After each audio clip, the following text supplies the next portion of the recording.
Salut à toi, ami humaniste. Tu es bien sur la chaîne du courant pour une écologie humaine et tu écoutes maintenant un podcast très spécial. C'est un podcast qui souhaite régénérer ton espérance en donnant la parole à des acteurs qui bâtissent, dans leur cœur d'activité, un monde aimable. On espère que toi aussi tu voudras te mettre à agir à ton échelle après avoir écouté ça.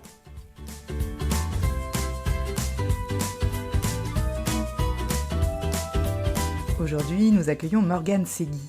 Morgane est l'auteur de 5 jours au Timor. Il lui est arrivé une aventure absolument incroyable, une chute qu'il a crue mortelle et dont il est revenu à force de ténacité et de résilience. Et son épopée prend une dimension particulièrement émouvante, tu vas voir, lorsque d'autres humains s'agrègent à son aventure dans un grand élan de solidarité. Bonjour Morgane Segui, merci d'être avec nous aujourd'hui. Est-ce que pour commencer, vous pouvez vous présenter en quelques mots ? Bonjour, moi je suis Morgane Segui. Aujourd'hui, on peut dire que je suis écrivain. Sinon, j'ai été designer industriel. Je suis diplômé de l'École nationale supérieure de création industrielle, l'ENSI Les Ateliers. Et puis, j'ai fait l'école du cirque, à l'École nationale du cirque d'Annie Fratellini. J'ai travaillé dans les ambassades de France, dans les services culturels, Kazakhstan, Maroc, un peu en Inde, et puis le Timor oriental, où j'ai travaillé et vécu 5 années, où j'ai eu une chute de montagne pendant une randonnée, et j'ai passé 5 jours au fond d'un ravin, tout seul, sans eau, à la saison sèche, tout cassé. Alors racontez-nous ces fameux 5 jours au Timor. J'ai toujours du mal à savoir où commence cet accident parce qu'il y a beaucoup de choses qui finalement le préfigurent. Moi, je vivais au Timor oriental, je travaillais pour des ONG, je faisais de la communication. Le Timor, faut le situer, je savais pas où c'était moi-même avant d'y aller. Donc c'est au nord de l'Australie, 500 km au nord de l'Australie. C'est la fin de l'Indonésie. Et d'ailleurs, ils partagent une petite île qui est l'île du Timor. Donc d'un côté, c'est le Timor indonésien, de l'autre côté, c'est le Timor oriental où je travaillais. En face de chez moi, une très belle petite île à 18 000 nautiques, ce qui fait à peu près 35 kilomètres, où les copains des ONG vont le week-end avec le bateau de la ville. Et moi, je m'étais promis d'y aller par mes propres moyens. Et j'ai trouvé un petit bateau au fond de mon jardin, tout cassé. J'ai demandé au propriétaire si je pouvais le réparer. J'ai commencé à naviguer et je me suis fait la promesse d'aller sur cette île par mes propres moyens en ayant réparé ce bateau et en ayant appris à naviguer. Donc quelques mois passent, je navigue un peu, beaucoup, passionnément et je me retrouve un jour sur l'île, quoi, à être capable d'aller assez loin avec ce tout petit bateau. C'est un laser et cette île, elle a une particularité. Elle est dite sacrée. Elle est dite sacrée au Timor. Donc c'est un pays qui est à 98% catholique parce qu'il a été occupé par le colonisateur portugais pendant 500 ans, puis par le colonisateur très dur, très violent indonésien dans les années 60, 70, 80. Petit génocide passé à la trappe, 300 000 morts sur 800 000 habitants. Donc c'est vraiment un peuple qui a énormément combattu, c'est un peuple de maquis. Donc je traverse et je monte un petit pic qui est sur cette île, le Manukoko, et qui est vraiment dit sacré. On va dire c'est un peu la capitale loulique avec des esprits qui vivent là-haut. Donc on me prévient, ça émoustille aussi mon intérêt de grimper là-haut, d'y aller tout seul. Tout le monde dit qu'il faut prendre un guide, mais j'ai vraiment envie de vivre cette aventure moi-même. Me voilà à midi, après avoir fait une traversée un peu difficile, à grimper. Et en chemin, des gens m'arrêtent, où vous allez, on doit vous prévenir. Jusqu'à un épisode que j'aime beaucoup, ces 2 femmes, presque sur la fin de la balade, à 700-800 mètres d'altitude, qui vraiment m'arrêtent, me barrent le chemin et qui me disent jusqu'ici, là vous voyez, là-haut, la limite de mon champ, c'est le monde normal, on est là, on cultive, on travaille, on vit, on dort. Mais après, c'est le monde loulique, c'est les esprits. Ça se passe plus de la même façon, donc on vous déconseille d'y aller seul.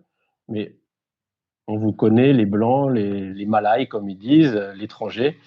Après 500 ans de colonisation, ils savent très bien que un Malaï n'en fera qu'à sa tête et qu'il aura que faire des recommandations locales. Je les remercie, je leur dis que je dormirai pas là-haut. Donc je m'arrête pas, je monte, je me retrouve là-haut, je finis ma bouteille d'eau. Il doit être 17 heures. Donc je me dis, bah, je vais descendre vite parce que c'est la descente. J'ai monté en 3h30, 4 heures. Donc dans 2 heures et demie, je suis en bas. Mais quand même, de finir ma bouteille d'eau, ça m'inquiète. Je redescends et là commence la première manifestation loulique. Le sentier disparaît littéralement sous mes pieds. C'est-à-dire que je marche et puis d'un seul coup, je me retrouve au milieu de végétaux, de plantes. Il n'y a plus de sentier sous mes pieds. Donc là, vraiment, je m'inquiète, je cherche mon chemin, et plus je le cherche, plus je me perds, plus je me perds, plus je me retrouve en montagne, bah, face à une falaise, un ravin, enfin des choses infranchissables. Et je repère une rivière. Et dans ce lit de rivière, qui est pas du tout un chemin reposant, hein, c'est des petites cascades, alors évidemment à sec, parfois 2 mètres, 3 mètres, qu'il faut désescalader. Et puis parfois un peu plus, 5 mètres, 6 mètres. Donc faut se lâcher avec 1 mètre ou deux sous les pieds. Donc on sait qu'on pourra pas les remonter. Une fois que c'est descendu, faut continuer. Et arrive ce qui devait arriver. Je tombe sur la falaise, on va dire la chute d'eau bien trop profonde pour être descendu. Derrière moi, je sais que je pourrais pas remonter. À droite, une jungle inextricable et à ma gauche, une falaise. Bon, moi, je viens plutôt de la moyenne montagne, de l'escalade. Et puis là, j'ai pas le choix, donc je me dis, voyons voir ce qu'il y a en haut de cette falaise.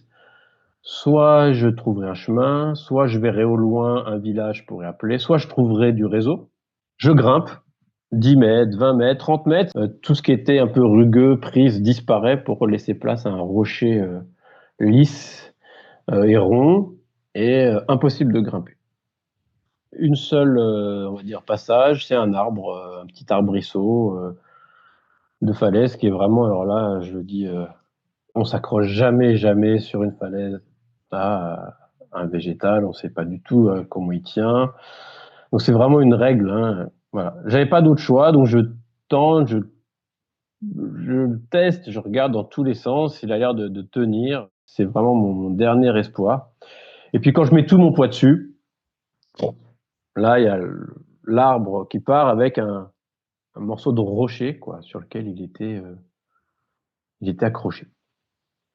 Et là, le temps s'arrête. Et je vois le rocher qui commence à reculer, moi qui quitte tout doucement la falaise. Je vois les cailloux, la terre en cercle concentrique, vous voyez, comme quand vous jetez un caillou dans l'eau.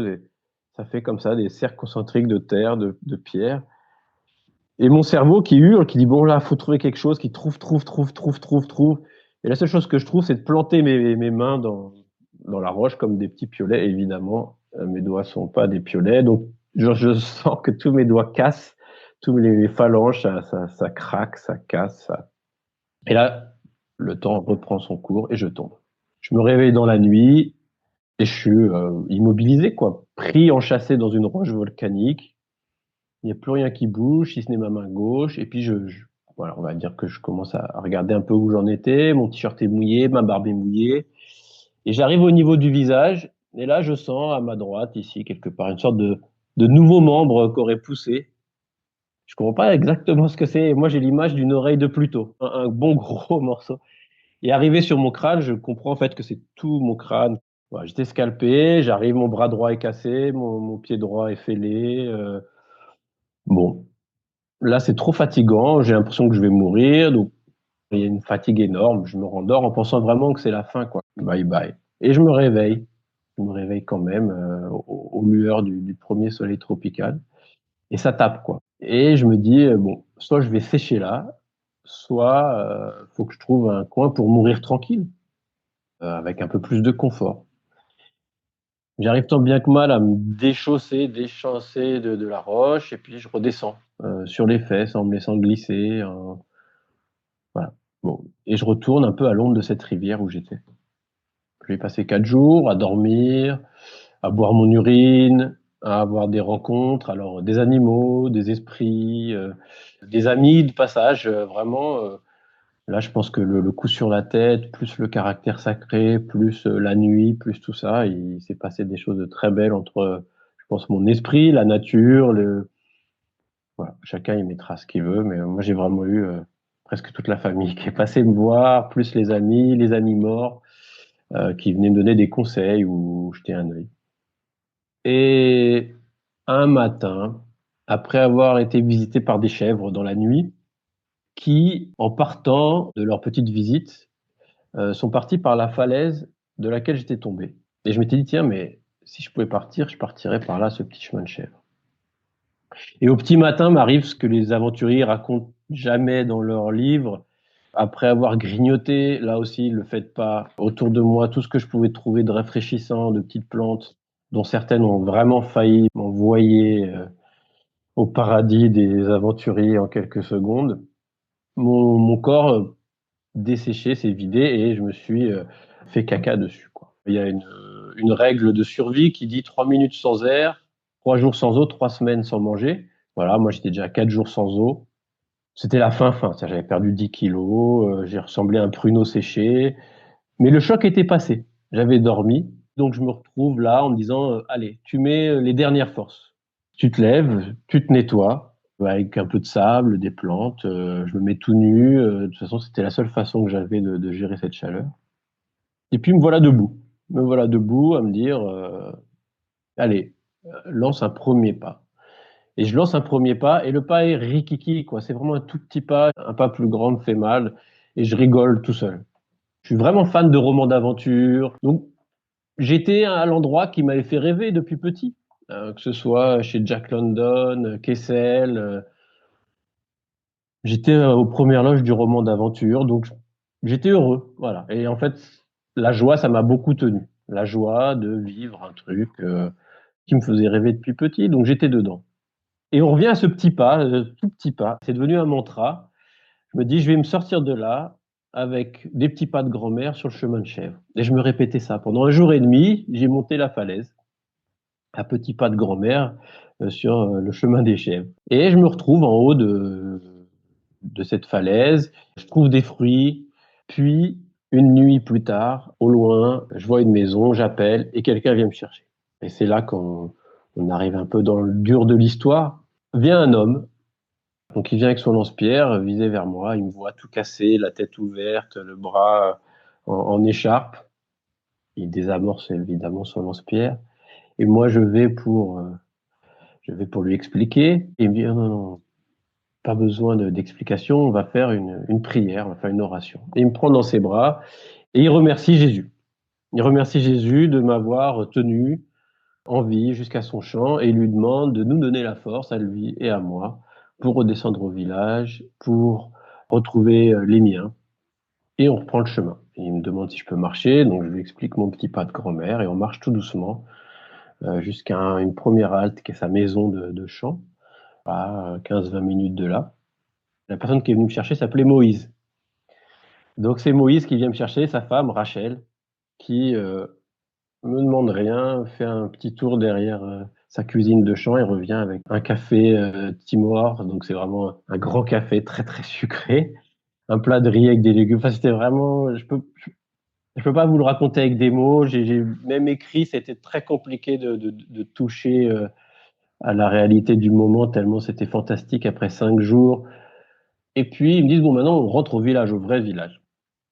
Et arrivé au village, il va falloir préparer mon évacuation.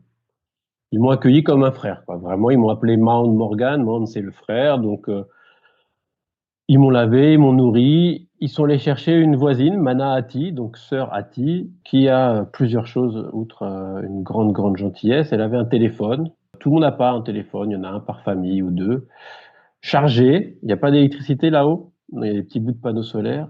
Et de la Pulsa, du crédit. Là-bas, on achète son crédit en avance en grattant des numéros. Puis on a 5 minutes, 10 minutes. Et Manahati, qui travaille pour des ONG, parle anglais. Donc, en plus, va faciliter grandement l'organisation. Donc, Manahati vient, je lui raconte tout, on appelle mes amis qui préparent mon arrivée à Dili, à la capitale, qui vont envoyer un petit avion d'une ONG chrétienne. Et par contre, il va falloir m'envoyer de l'autre côté de l'île. Et ça, c'est Manati qui s'en occupe, qui appelle des amis pêcheurs qui viendront me chercher du bon côté de l'île pour emmener de l'autre côté de l'île où il y a une petite piste de brousse où l'avion pourra atterrir. Donc tout ça, ça prend 30-40 minutes. Et puis elle vient vers moi, cette Manati, tout doucement, très gentiment. Elle vient s'excuser. Elle vient dire, écoute-moi, Morgane, je peux pas rester plus longtemps avec toi, je dois te laisser, c'est les funérailles de ma fille. Donc moi, je sais pas quoi dire, Je dis, mais Manati, qu'est-ce que vous faites là? Je comprends pas. Est-ce que j'aurais moi-même fait ça pour vous? Est-ce que chez moi, on aurait fait ça pour un étranger de passage qui coûte rien? À partir de ce moment-là, j'ai décidé que tout ça serait un bon accident. Il me reste des toutes petites séquelles, hein, 3 bricoles, un bras qui marche un peu moins bien, des cicatrices parfois qui gratouillent. Mais j'ai eu énormément de chance. Mais j'ai rencontré l'extrême solidarité. Voilà, de gens de pays différents, de cultures différentes, et qui, voilà, ont, sans réfléchir, manifesté la plus grande solidarité avec un étranger. Voilà, donc j'étais très, très, très touché par ça. Donc voilà, les secours sont venus, il se passe plein d'autres choses, évidemment. C'est long, c'est 3 semaines d'hôpital, tout fonctionne pas, on m'envoie en France parce qu'il y a des choses qu'on n'arrive pas à faire au Timor. Et puis, sur mon lit d'hôpital, j'écris. Dès le premier jour, sur mon téléphone, avec mon pouce gauche, quand mon manuscrit, on va dire, mon histoire est finie, c'est 40 pages que je mets sur un petit A4, je mets en PDF et je mets sur Facebook. Et les copains lisent, partagent. Et j'avais jamais eu un post aussi partagé. Et puis un jour, je reçois un coup de fil d'une grand-mère en Australie qui me dit: bonjour, j'aimerais offrir votre livre à mes copines. Alors je dis: il n'y a pas de livre, il y a juste le petit PDF, voilà, donc vous leur imprimez, c'est cadeau ça. Elle me dit: ah non, non, moi je veux leur offrir un livre. Ah, je suis désolé, mais c'est pas publié. Elle me dit: écoutez, jeune homme, moi j'ai 85 ans, je suis une vieille grand-mère australienne, mais si dans un an vous n'êtes pas publié, je viens vous botter les fesses au Timor. Donc là, je me suis dit, bon, si même les grands-mères s'y mettent, je m'y remets. Et j'ai trouvé une super maison d'édition à Paris qui s'appelle Premier Parallèle. Une nuit, je suis passé devant et en regardant la vitrine, je me suis dit: mais c'est pas vrai, je veux lire ce livre, je veux lire ce livre, je veux lire ce livre. Et on s'est rencontrés et ça a matché. Quelle aventure hors du commun. Est-ce que vous en faites une relecture spécifique aujourd'hui, Morgane Segui? Je me sens très heureux en fait de toute cette aventure, très heureux d'avoir pu la mettre dans un livre de librairie. On est loin des classiques du genre, on va dire, de l'homme contre la nature. Là, c'est vraiment l'homme amoureux de la nature, de chaque brin d'herbe, de chaque caillou, des possibilités qui nous restent, d'humanité, de temps. Comme j'allais mourir finalement, il y avait un nouveau monde qui s'ouvrait à moi, quoi. Le monde de allez, fais tout ce que tu veux faire, profite d'une étoile, 1 heure, 2 heures, profite d'une tique qui vient boire sur toi, sers-toi, open bar. Voilà, tout ça, à un moment, je regardais ça en me disant, la vie, quand même, c'est un sacré truc, quoi. Est-ce qu'on peut faire un focus sur cette thématique du corps blessé? Est-ce que ce corps souffrant, douloureux, vous a révélé des choses? Le fait d'être blessé, il y a vraiment quelque chose où c'est immédiatement une énorme économie de moyens. Je sais que je peux faire 10, 15 mètres, 20 mètres, qu'il faut que je fasse attention à tout, que j'ai plus d'eau en moi. Donc, il y a une extrême économie. Pour dire un exemple, j'ai envie de faire pipi, mon cerveau, sans même réfléchir, dit: ah, on a trouvé de l'eau. Donc je remplis ma bouteille d'eau vide avec mon urine. Une petite ombre apparaît dans le coin de l'œil, ça enregistre fraîcheur. C'est un autre fonctionnement. J'étais très très heureux en fait de retrouver ça. L'odorat, il y a un odorat énorme qui se développe. On sent les plantes, on sent les choses qui arrivent, les fraîcheurs. J'avais rejoint les mammifères, quoi. Retour au grand groupe des humains et j'étais très très heureux, quoi, de ça.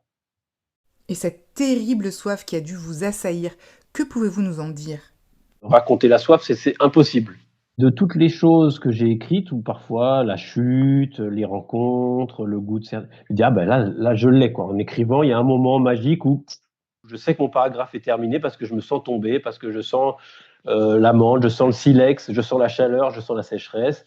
Mais la soif, j'ai jamais réussi, quels que soient les mots, les adjectifs, les comparaisons, c'est du vide en fait. La soif, c'est du vide. C'est un néant qui commence à grignoter un vide, quoi. Je ne sais pas comment le dire autrement. Donc, on part de très très loin. Il n'y a pas de douleur, mais là, il y a plus que de la douleur. Il y a du néant, quoi. C'est la mort, quoi. C'est la mort qui, on sent que c'est pas bon du tout, quoi. Manquer d'eau, le corps le dit de plein de façons. Et le corps s'abîme très très vite. On perd 10 kilos, la peau se fripe, plus rien n'est graissé, c'est-à-dire que les jonctions, plus rien fonctionne. On peut plus fermer les mains, on peut plus plier les coudes, les genoux. Enfin, tout grand mouvement est impossible. Et puis la soif, quoi, la soif qui est bon, ça reste quelque chose de très compliqué à raconter. Qui est la seule qui vraiment a fait de la douleur. Moi, je me souviens, pour décoller ma langue, j'avais l'impression, vous savez, quand on a un pansement et qu'on compte jusqu'à 3 en fermant les yeux comme ça et qu'on l'enlève et que ça brûle. Je me souviens que pour décoller ma langue de mon palais, il fallait de temps en temps que je fasse cet effort un peu violent et douloureux. Et donc, quand je retrouve de l'eau, sous la forme d'un fruit d'abord, chaque gorgée de jus, d'abord à redonner forme à mon corps, parce que je me souviens que mes lèvres, ma langue, mon palais étaient comme une vieille éponge oubliée près du lavabo. Donc d'abord, il a fallu que mes lèvres se regonflent, ma langue se regonfle d'eau avant que quelques gorgées puissent arriver. Et là, c'est une espèce de grande fête, quoi. J'ai vu une espèce de fête multicolore autour de moi qui s'installait, qui s'installait, qui s'installait jusqu'à ce que mon corps ait plus de poids, s'élève un peu au-dessus, comme ça, et que je me sente dans un tourbillon de fantastique joie, ni trop chaude, ni trop froide, ni trop fraîche, ni trop, où tout était fantastique. Et mon corps, surtout, je me souviens de mes reins, qui étaient deux petits points douloureux dans mon dos, s'ouvrir comme des fleurs tout doucement. Il y a du thé comme ça parfois dans les restaurants chinois où on met la pastille puis ça s'ouvre en une petite fleur. Je me souviens de mes reins, donc une espèce de fête folle quoi d'un corps qui rappelle combien l'eau est ultra essentielle. En repartant en Europe, je me souviens à l'inverse d'être passé dans un duty free. Il y avait déjà 10-15 marques d'eau dans le duty free et puis il y avait un petit panneau qui disait désolé. D'autres choix d'eau sont disponibles dans notre grand magasin avec un petit plan pour se rendre au grand magasin. Et je me dis, mais comment c'est possible qu'un choix déjà de 10-15 eaux, il ait fallu à quelle personne, quel moment, à qui on s'adresse quand on présente ses excuses de ne pas avoir suffisamment de choix. Donc évidemment, le retour est un peu particulier. On jette un œil très très curieux, voire incompréhensible sur la société de consommation. Toutes ces choses criardes, le trop, le mensonge aussi du marketing de ces supermarchés, de vouloir vous vendre une autre eau, une 15 eau, 10 eau, 20 marques, 30 marques. Voilà, donc c'est toutes ces réflexions qui viennent très vite en fait avec la joie de retrouver l'eau, surtout. On imagine bien que toute la solidarité dont vous avez été l'heureux bénéficiaire vous a ouvert des voies d'action pour bâtir un monde aimable. Pour moi, on se doit, quand on a de quoi manger et de quoi boire, d'être sans aucune exception solidaire. Donc ça a été vraiment un engagement, quoi, parce que si à un moment la vie et des gens que vous connaissez pas à l'autre bout du monde qui pourraient avoir une dent contre vous, vous donnent tout, ça a fini de me montrer qu'il fallait être avec tous, quel qu'il soit, sa religion, sa couleur, son appartenance. On ramasse tout le monde, quoi. On ramasse tout le monde. S'il y a quelqu'un par terre, il y a une autrice que j'aime beaucoup qui s'appelle Corinne Morel-Darleux, qui vient des milieux d'extrême gauche, qui a été très critiquée pour, on va dire, cette indulgence. Enfin, moi, je pensais de l'humanité. Elle dit avant de ramasser quelqu'un par terre, je regarde pas s'il a un képi. Et dans les milieux d'extrême gauche, ça a pu énerver. Moi, je suis de cette partie-là de gens où on ramasse tout le monde, quoi. On discute avec tout le monde. La solution ne peut être que globale sur une toute petite planète. Et donc, il va falloir discuter avec tout le monde. Il va falloir trouver comment faire pour que voilà les familles vivent, les gens aient à manger, à boire, quels qu'ils soient, et partager, partager, partager, partager. Voilà. Mais je suis encore bien loin de ça parce que chacun donne là où il peut. Voilà. Donc cette aventure, elle a un peu clarifié aussi qui je suis, une façon d'être en paix aussi avec ses engagements, puis un amour de la vie, des rencontres, des discussions. Voilà. Est-ce que vous avez un dernier message, Morgane Segui? J'aimerais dire tellement de choses. Bon bah déjà faites rien de ce que j'ai fait, partez pas seul en montagne, ça c'est sûr, vraiment mangez pas des plantes que vous connaissez pas, ça c'est sûr. Ensuite écoutons-nous, aidons-nous. Si on a un bout de pain, bah on le coupe en deux. Et puis qui que ce soit en face, on en donne la moitié quoi. Partageons le pain, devenons copains comme on dit. Voilà, ça peut sembler infantile, simpliste, mais ouais, d'avoir vraiment sans condition qui que ce soit en face de nous, partager quoi, partager, donner ce qu'on a. De toute façon, on va mourir. Donc voilà, si on a un petit peu de rab, c'est pas mal de le filer. Ça rend heureux et c'est élégant. Et si on veut acheter votre livre, on fait comment? Alors, si vous voulez acheter le livre, moi j'aime beaucoup qu'on fasse marcher le commerce local, nos libraires de quartier qui font un travail magnifique. Et il y a un petit outil qui est très chouette qui s'appelle Place des libraires. C'est un site internet. Vous tapez le nom du livre, vous mettez votre adresse et il vous montre quels sont les libraires les plus proches de chez vous qui ont le livre. Ça permet de rencontrer des libraires qu'on connaissait pas et de soutenir nos amis commerçants locaux. Merci beaucoup, Morgane Segui, de nous rappeler à quel point la vie est fragile, mais aussi comme elle est belle et étonnamment forte. Merci de partager avec nous cet amour de la vie qui est le vôtre et qui était d'autant plus fort après votre terrible mésaventure. Notre existence est décidément précieuse, unique, vivons-la pleinement.